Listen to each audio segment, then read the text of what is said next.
WXOJ-LP 103.3 FM Northampton Valley Free Radio.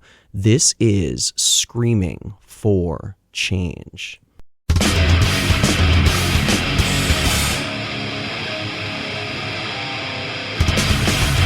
Attention, the last crime, no more words.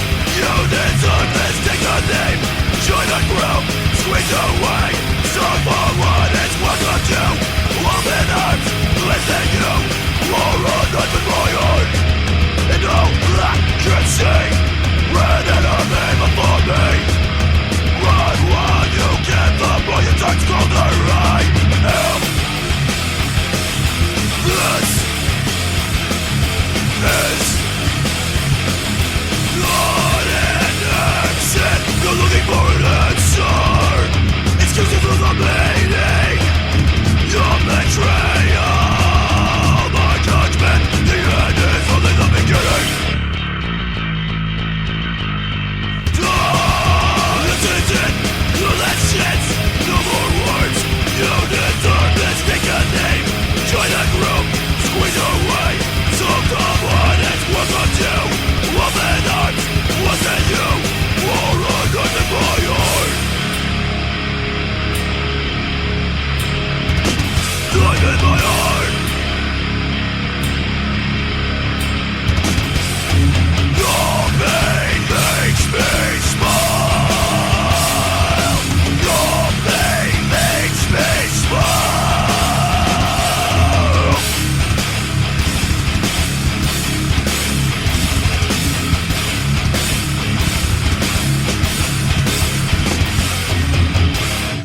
It's Monday night, and you know what that means? It means that here on Valley Free Radio, we are talking hardcore. We're playing hardcore. We're starting your week off right.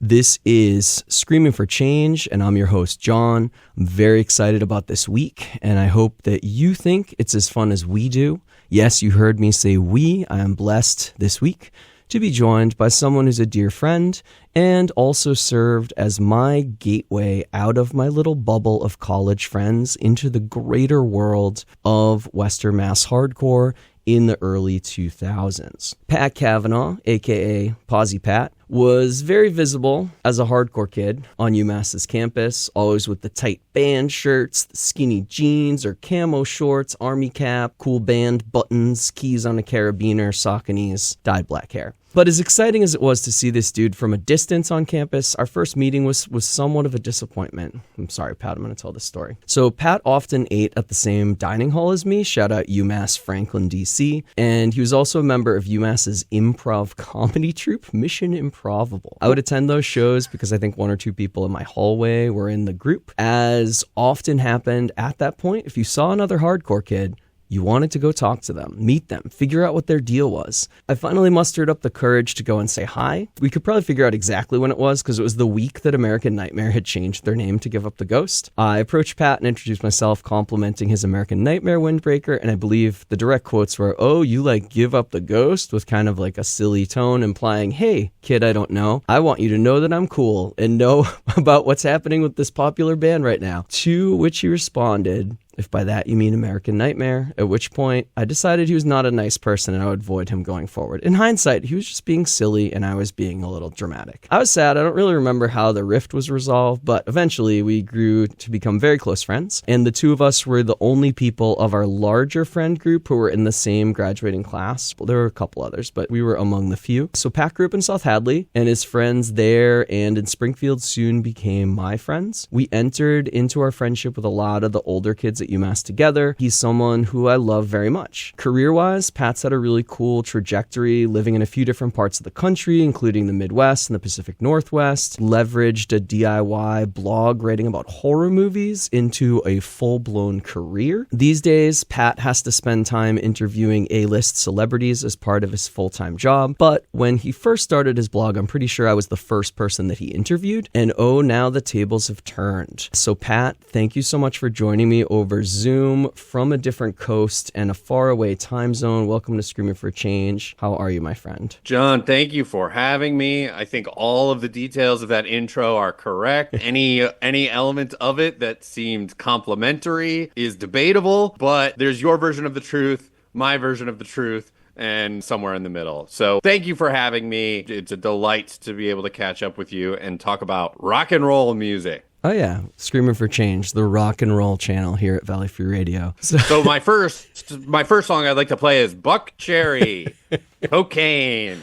I wish... Is that the name of the song? Is it Cocaine? I don't know what it's called, but I wish that was the first time that somebody had suggested I play Buck Cherry on the show. It's actually the second, believe it or not. Well, who got to be the first? It was Ryan Shea. We did an episode about songs with the best two-step parts, and I think that he may have referred to Buck Cherry as being the type of band that would have a good two-step part. Well, it's been nice talking to you. If I'm the runner-up of the Buck Cherry mentioners, I gotta go. No, it'll be all right. I've got 4 questions for you because that's how this works. I have my friends on, I trick them into coming to hang out with me, and then I ask them 4 questions. You're usually the one asking the questions. Are you ready to answer 4 questions? Yes. Can you believe it? I'll give it my best. Okay. First question. So you're Western Mass born and raised. Can you just, before the part A, can you just recap, like, where have you lived since you left UMass and Western Mass, rather? Is this the official question? No, this is like the pre-question. Okay, so you don't have 4. You have 4.5. So after Western Mass, it was Chicago. Okay. Then it was LA. Okay. Then it was Chicago again. Then it was Seattle. And now it is Portland, Oregon. That's a lot of the country. So this goes into the actual question. Sometimes when you leave a place and you have a bunch of other experiences, you get kind of a better perspective on that original place. So with like your perspective, is there anything unique or standout about Western Mass? Like, is there anything about it that you're like, oh yeah, Western Mass is like this, maybe something that you didn't realize while you were here? Or are we just kind of like everywhere else, man? I mean, I don't know if I could even say it was specifically Western Mass so much as New England as a whole. That's and fair. In the sense of where you and I went to college and where I grew up, we could find out, Horse the band is playing with Curl Up and Die in Philly, but nowhere else in New England. Sure, we can make that drive down to Philly and be back that same night. Sure, we'll be a little sleepy, but like living in Western Mass was this like Albany, New York, Philly, Boston, Providence. No band would completely overlook that. Sure. And at least out here in the Pacific Northwest, it's relatively similar in that like Portland, Seattle, Vancouver, any band coming through will typically hit all 3 of those. But in the Midwest specifically, like some tours would completely bypass the Midwest, like they would take a southern route across the country and you totally miss out on things like that. So I think it was Western Mass has this like, it's an interesting, even if the place itself isn't particularly like thrilling, knowing that you could have access to exciting things and you're like, you know, because if you were in Boston and someone was playing Philly, like that's a 6-7 hour drive, you know, to get down there. So like, it was a cool place to like, you know, like when people live in the suburbs outside of a major city and they commute in and out of that city to work. It kind of felt like that, where it's like, it was a cheaper, low key, more relaxed day-to-day vibe, but you still had relative easy access to, you know, music or other just like major cultural stuff that you might want to check out. I feel like that lines up with a lot of the reasons why I really like Western Mass and why I stayed here. Just like it's about vibes. It's all about vibes. People always ask me why I like stayed in Western Mass after growing up in Eastern Mass. I tell them it's vibes. And especially like Oregon and Washington, people think of Seattle or they think of Portland, and those are the far like western parts of the state. The eastern parts of the state are way more rural, and then like you get to like Idaho and there's very little. So the fact that you live Western Mass is considered like a sleepy part of New England. For sure. Like it's still pretty bustling. Like, you know, like because of the 5 college area, like there's still stuff going on. You're not out in the middle of nowhere. So yeah, that's definitely one thing that I appreciate about New England for sure. having hindsight. I love that answer. All right, question 2. You did great, Pat. That was a great answer for the first one. Was it correct? Was it A plus, A minus? I'll have to look at the rubric. Question. The back of the composition notebook? Figure out the scale of how the conversion rate? I have to see how everybody else did. So question 2 is, I know you're a big horror movie guy, and you know that I am not a big horror movie guy. I did over the pandemic start like really getting into death metal. And just like the art of death metal, I have a really hard time with. The question is, do you see any parallels between what you think draws people into horror versus what draws people to extreme music like hardcore and other genres that are like it? Yeah, I mean, and I'm sure through all the different people you've talked to in this, something that I think specifically horror and specifically any sort of like extreme music, the people creating that stuff are pushing the boundaries of not even like what is acceptable in any sort of controversial way. You know, you put on the radio and like, sure, there's nothing wrong with Mumford and Sons or, you know, whatever, like whatever, just generic, like there's nothing particularly wrong with that. But I think extreme music, metal, hardcore, punk, whatever it is, those are the people who are taking bigger risks and taking bigger chances. And it's the same kind of thing where it's like, sure, it's okay to like go see the Minecraft movie and like have a good time and enjoy yourself, as opposed to going to see something with some, you know, very evocative imagery or very intense concepts and storylines and that sort of thing. And also the fact that I think more specifically with horror movies, it's a lot of it, horror and comedy, I think are two of like the most visceral types of experiences you can have. Mm-hmm. Like it's hard to not laugh if you think something is funny, and it's hard not to be freaked out if you're seeing something gruesome or scary as hell or whatever. It's hard not to have that reaction. And I think with punk, hardcore, metal, it's the similar kind of visceral reaction. You might go to, I'm sure you can relate to this, of like going to a show and being like, well, I am old now, so I'm just going to hang out in the back while this band I like plays, and then a certain song comes on and you like literally can't control yourself from just, you know, running around and you know, smashing stuff and that sort of thing. I do think it's just, these are movies made by weirdos for weirdos, and so much of punk and hardcore and metal, it's weirdos making music for weirdos and connecting with other weirdos. That makes perfect sense, man. Third question. I know you interview, I've seen a bunch of them. You interview a lot of these people who, for most like normal folks, are very recognizable. Sometimes I see stuff that you post and I'm like, what the heck? Like, how is he talking to this person? So the question, and how it's related to hardcore, do you ever get starstruck at all? Or if you don't, do you think being in like the hardcore scene has helped neutralize kind of the idea of celebrity? 'Cause like you go to a hardcore show, you're going to go buy a shirt from the dude who was just singing on the stage, you know, 5 minutes ago. Do you think that carries over, or do you still get like, oh my God, I'm interviewing so-and-so from whatever thing? Yes and no, as far as like starstruck is concerned, because there are people that I have had the opportunity to talk to that I've been fans of for my entire life. You know, like John Carpenter is one person, director of Halloween, The Fog, Big Trouble in Little China, Escape from New York, The Thing.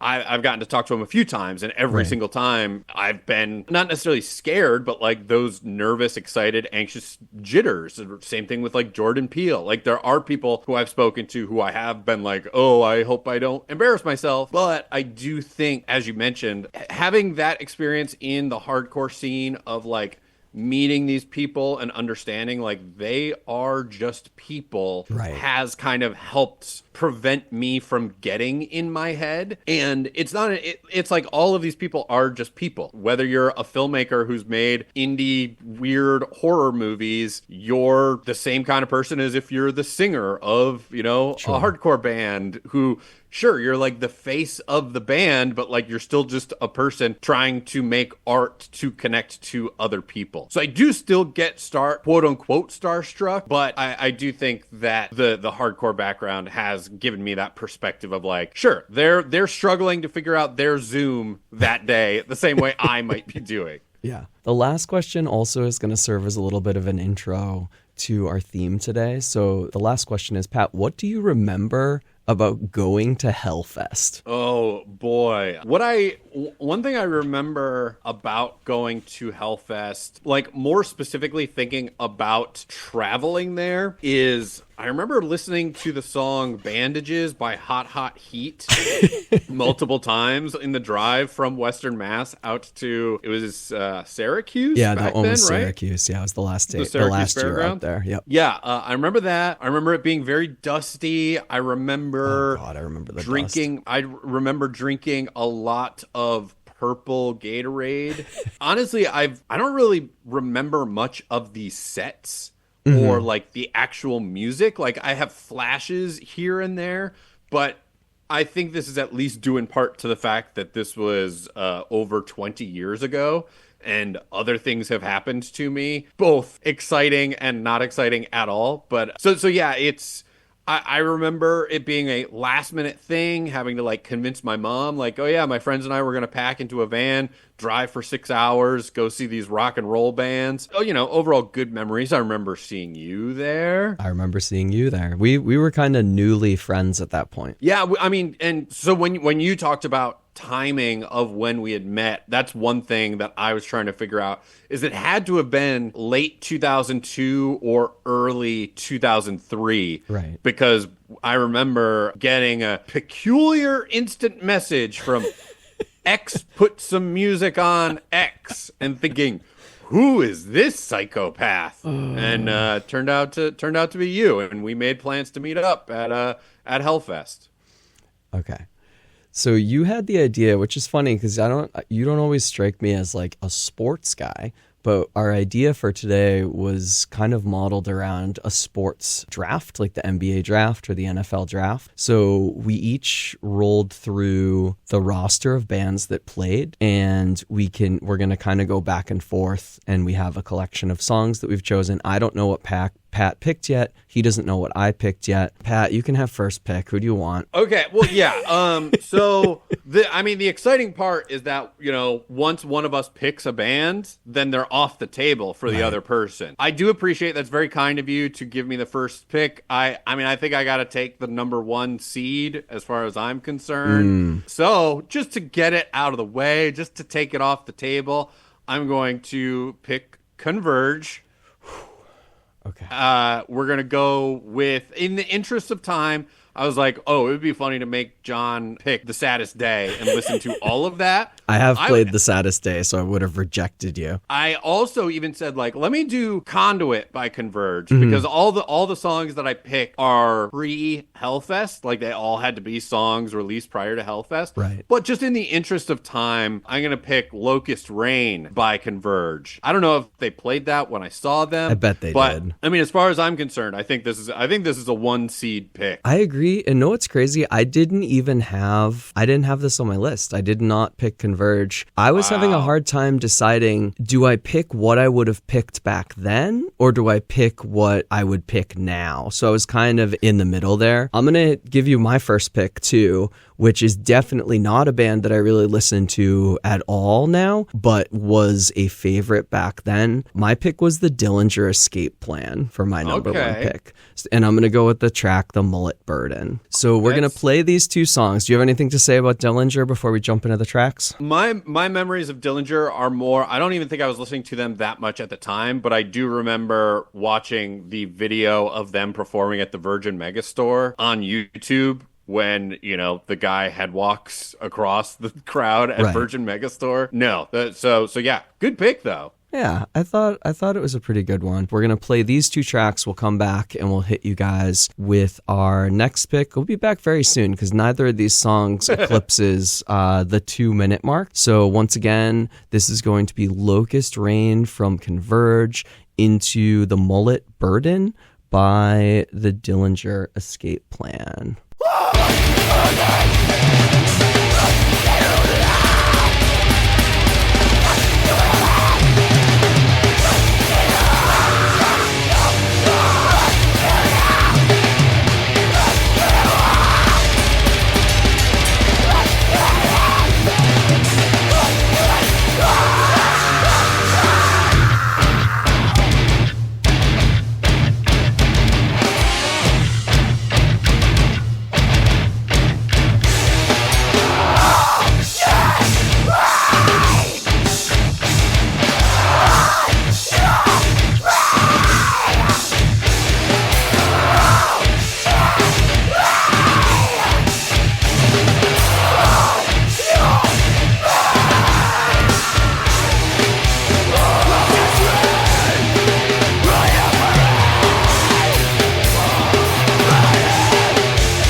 can name 20 guys who killed Love Me.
I loved that band so much, and in my mind, it's a 3-song EP under the running board. I just listened to it straight through. I just heard the next riff coming in, like when I was hitting pause. So and that do yourself a favor, and anyone listening to this, go on YouTube and type in Dillinger Escape Plan Virgin Megastore, and it's very fun to see that chaotic band play in, the food court area of a New York City Virgin Megastore. So ridiculous. This is round 2. We're moving right along. Pat, round 2, what did you go for? Well, I do, as a quick aside, just to give insight for the listener, that when preparing this episode, your host, John, when I said, let's do a draft of Hellfest 2003, his response was, do we pick the stuff we like now the most, or do we pick what we liked back then? And I was just trying to be like, don't overthink it. Just, we're just drafting things. And my rubric is, these are the songs that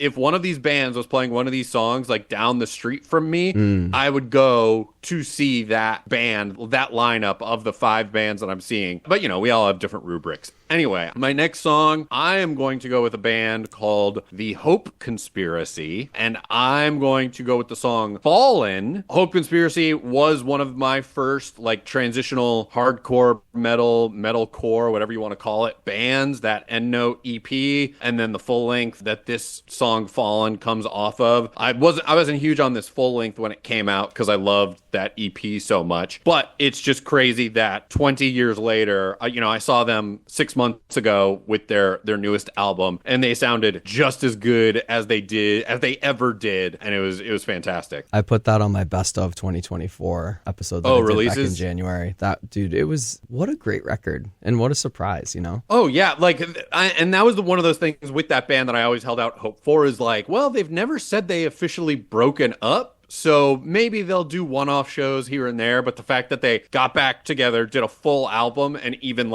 toured the country, not in a nationwide, arena tour or whatever, but they did Pacific Northwest for a few days and the Midwest for a week or two. Yeah, I loved this record when it came out. Did you go to that Mother's Day show at Axis? It was American Night. It was when those AN hoodies came out. It was American Nightmare. Okay, I think you had that hoodie, but I think that was one of the first shows where they had it. I will say I never had an official AN hoodie. Oh. However, when they did reprints through Shop Shogun, which I believe was, I want to say it was a benefit or charity type of thing that they reprinted it. I got both the like varsity American Nightmare and just the AN hoodies. And after that, I found the originals on eBay and then realized like, oh, these don't fit as well and aren't as comfortable. And so I do have, I don't even know if you know this, I have a navy blue, the American Nightmare shield and bats hoodie that has Please Die on the back. That is, I genuinely have no idea where it is from, when it was released. Like, I know it was released when they were originally a band. It's not like one of their reprinted things. So I might sell it and retire. Oh yeah, that sounds great. I went in a completely different direction here. And again, this was a band that was one of the first bands that I started collecting their records. And sonically an outlier, maybe anywhere that you put them, I chose The Locust. I had them, so you know, that's awesome. I'm glad that you picked them so that we get to listen to them and listeners get to listen to them. What song are you doing? I went with Well, I'll Be a Monkey's Uncle. The original like Locust self-titled CD, like the little one, isn't on streaming, so I think this release was technically after Hellfest, but it's a song off that original one. I would have picked Gluing Carpet to Your Genitals Does Not Make You a Cantaloupe. That Thought was about that one. The song. Yeah, that was, I mean, good song. Great taste. Great pick, John. Hey, thanks. Okay, Hope Conspiracy into The Locust. Maybe not the cleanest transition in the world here, but this is Fallen by the Hope Conspiracy into Well, I'll Be a Monkey's Uncle by The Locust.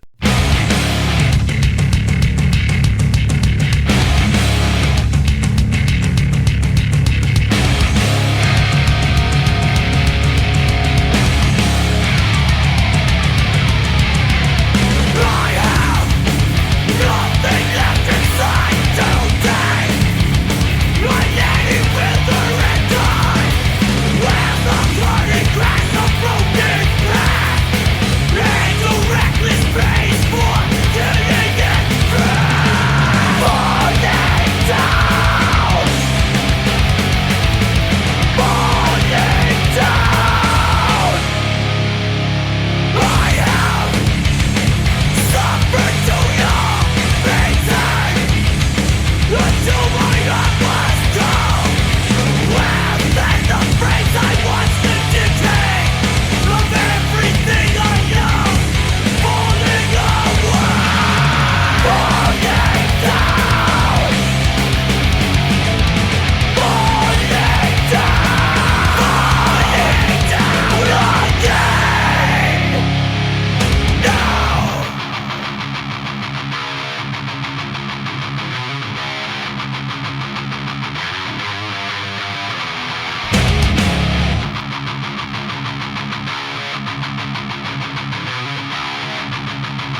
Welcome back. Thank you for sticking with us and listening to Screaming for Change. Again, you just heard The Locust and The Hope Conspiracy.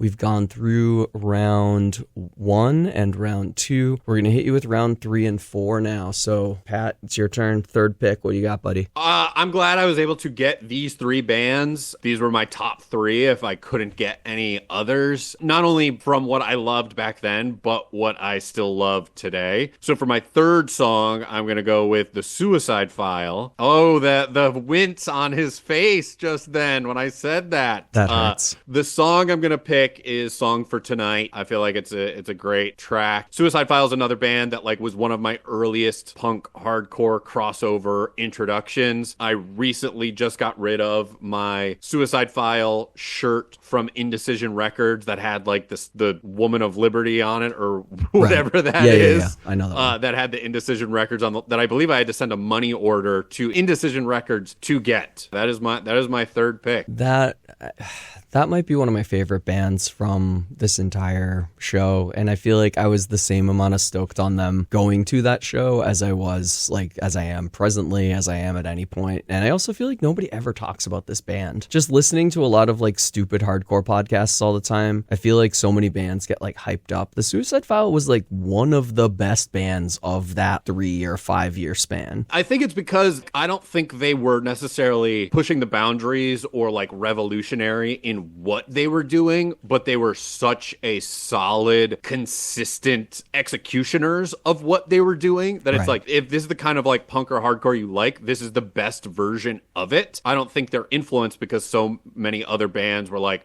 okay, well, now let's do breakdowns. I don't think they influenced quite as many other bands. You know, maybe the closest would be something like Modern Life is War as far as like no frills, just kind of straightforward hardcore punk or whatever you want to call it. Right. Doing just ridiculous breakdowns brings us to my third pick. Maybe one of my like top 3 bands for probably all of high school and at early college, but since then haven't really tracked a lot of the stuff that they've done. I went with Unearth. Good. Great. We just don't have any overlap. So I picked the song Endless. For a long time, the Endless EP was not on streaming. This was the EP that came out after the Stings of Conscience LP, which is like their first full length. It's a 4-song EP, and I don't know. I love it so much. I saw them a bajillion times around this period. They were just into like the gratuitous mosh and like silly guitar solos because they loved like Iron Maiden and stuff like that, which I also loved Iron Maiden at the time. So it just like merged my love of metal into my love of hardcore. When I think about metalcore, this is one of the first bands I think of. Yeah, I mean, I'm glad that you mentioned the whole, like, this wasn't on Spotify because this is a band that I had selected. Ooh. And this was a song that I had selected. Stop it. And so I was like, when I was looking for that EP on Spotify, I was like, wait, I scrolled all the way back through their discography to 2002 or 2003, whenever it came out, and I didn't see it there. And so I had to hop to Wikipedia to see that luckily Endless was re-released or, came out on a different album. Yeah, Our Days of Eulogy. But this song is awesome. I think this song specifically is just as good now as it was back then, and I would be just as stoked to see this band play this song, which can't be said of all their tracks, but like this one is a banger, as the kids would say. Absolutely. Okay, what are we on? Third pick? Fourth pick. What's your fourth pick? Okay, I think this band... Okay, I'm going to stick with what I wrote down as my top 4, all right? And I'm not going to deviate. This one you might not care about, or maybe you'll be excited. This first full-length album is, I listened to it countless times, start to finish. It was one of my favorites back then, and then every album after that I kind of stopped paying attention to. But we're going to go with Comeback Kid, and with the song Changing Face. Honestly, like, look, listening to this album, it was a bit, like, embarrassing to listen, for me to now go back and, like, listen to this album and, like, hearing all of the breakdowns and all of the gang vocals and just being, like, sitting here at my computer alone in my office, just hearing that. But I think this is the best song on that album. It's still very fun. Back then, I would have lost my mind. Every time I saw Comeback Kid, I was going bonkers. So yeah, we're going with Comeback Kid. You and I have sung along to this song together many times, completely out of context for sure. I can't even think about the sing-along of this without thinking about you. Oh, I won't say that I thought of you other than for this assignment. I, of course, was thinking about you. But when they did the gang vocals of "You're all the same," and just being like, what is this song about? This is so embarrassing. Like, just get over it. So a few weeks ago, Pool In was on with Jake, and because Defeater played the Comeback Kid reunion shows out here, and so I went to the Connecticut show. It was wicked fun. There was a lot of old man moshing happening for sure. They recently, and to let you know, like, how my tastes have shifted, a couple weeks ago, Comeback Kid was playing here in Portland, and they were playing with Big Ass Truck, and I couldn't go because I had tickets to see Pelican and Russian Circles that night. So That it's like, tracks. definitely got into the more artsy, weirdo space metal of those bands. So my younger self would be furious that I didn't go see Comeback Kid and Big Ass Truck. Yeah, I'm sure that would have been fun. I don't think that my fourth pick is going to be on your list. It's another one where I picked a song that I know they recorded before then, but the recording of it is from an LP that came after. I have the demo and I have the MP3s, but I was not thinking ahead to have that. My pick is a Southern band. I have two bands from the South on my list. This is Love is Red, which I don't know if you remember, but I feel like Comeback Kid, With Honor, Love is Red were three of the biggest, like, newly hyped bands when that festival happened. Yeah, honestly, Love is Red didn't excite me quite as much, or like they weren't as, I didn't have the same opinion of them as you do, but, you know, like With Honor definitely, you know, especially in New England, I just remember you loving Love is Red. And it's funny because as I was scrolling through the lineup, I almost wanted to message you and say, like, I am going to put $50 that you are going to select X, Y, and Z band. And Love is Red was one of those bands that I was like, there's no way John Galanis is not choosing Love is Red as one of his picks. It was almost my first pick, but then I decided you wouldn't pick it, so I thought I was safe to slide it down the list a little bit. Going back to where we started here, you guys are about to hear the Song for Tonight from the Suicide File, followed by Unearth, followed by Comeback Kid, followed by Love is Red. Those are our third and fourth picks of this exercise, and you guys will get our fifth and final pick once we come back from the music.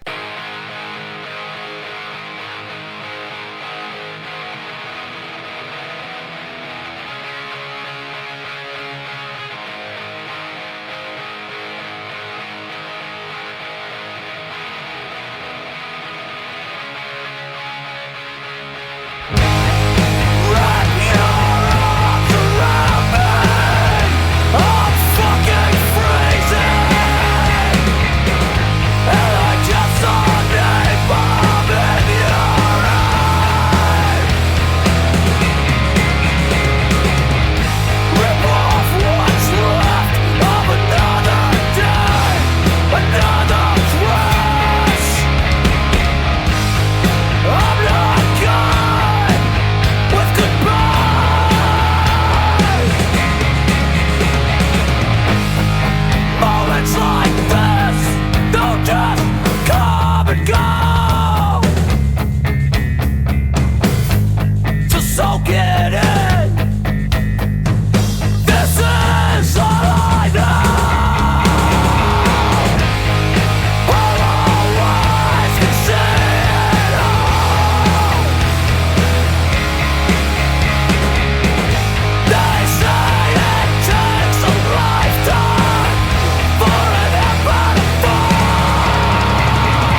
all too real, and still I try.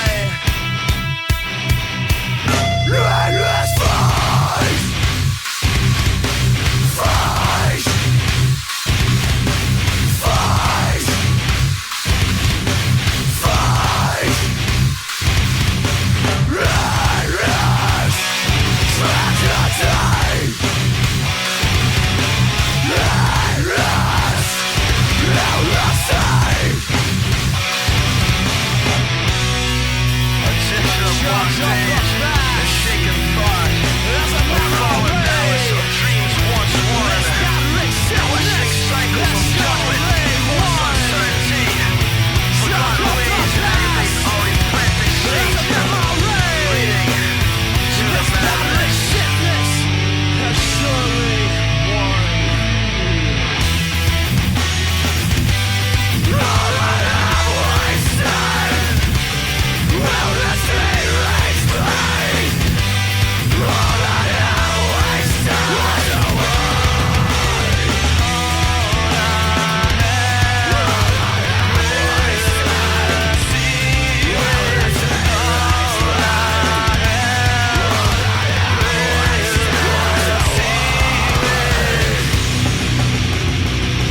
All right, Screaming for Change. Once again, you've spent your Monday night here with me. You just heard the song The Hardest Fight from the band Love is Red. That was my pick. Before that, you had Changing Face from Comeback Kid. That was Pat's pick. Before that, you had Unearth with Endless, which was my pick. And we started that block off with Song for Tonight by The Suicide File. So, Pat, before we say our goodbyes here, we need to pick our last picks, do our honorables. So what is your fifth and final pick here of our exercise? I crafted a list of 10, and I'm pretty thrilled that I got my top 4, and you played Unearth. I know what my fifth one is. It's not going to be Embrace Today, Hope. It's not going to be that song. Okay. That album is awesome. It's not going to be The Locust, because you already played The Locust. It's not going to be Walls of Jericho, a day in a thousand years, because banger. that is such a good track. And it's not going to be Thursday, Jet Black New Year. That's a great Thursday song. And the most embarrassing countdown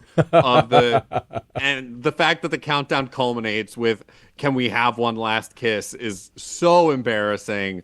It's but the still, best. that song is quite good. So I'm going to go with what on this list could have the best multiple breakdowns on it. Oh man, I'm ready. I really only listened to this one album from this band. This song, I think, is the best track on that album. I don't know what happened to this band, so I'm going to go with The Bled, and I'm picking the song Red Wedding. Very good. I think there's like 2 quote-unquote crucial breakdown tracks on this album, and I think this is the better of the 2. I don't know if I saw this band back then. You and I talked about, like, you know, there were lots of other bands like Terror and Norma Jean. Like, there were definitely other bands that we looked at and considered of, like, the 20-year-old versions of ourselves would have been thrilled to see those bands. And The Bled is kind of embarrassing, but I think this is still a fun enough song that it's close to how fun Endless is as a song as far as like heavy breakdowns go. I feel like our friends, like the Springfield crew than the UMass kids, I feel like The Bled was a band that people really liked at that point. And I think literally just that one album. Okay. I don't remember anything about them after Past the Flask. Maybe it's because it's like Comeback Kid, where I love that one album and then everything that wasn't that album was bad, or like Terror, Lowest of the Low, everything that wasn't that album was bad. But I think this song has 2 very good, very silly, very ridiculous breakdowns. So it'll be a blast for your listeners. And for me, I haven't listened to this in forever. My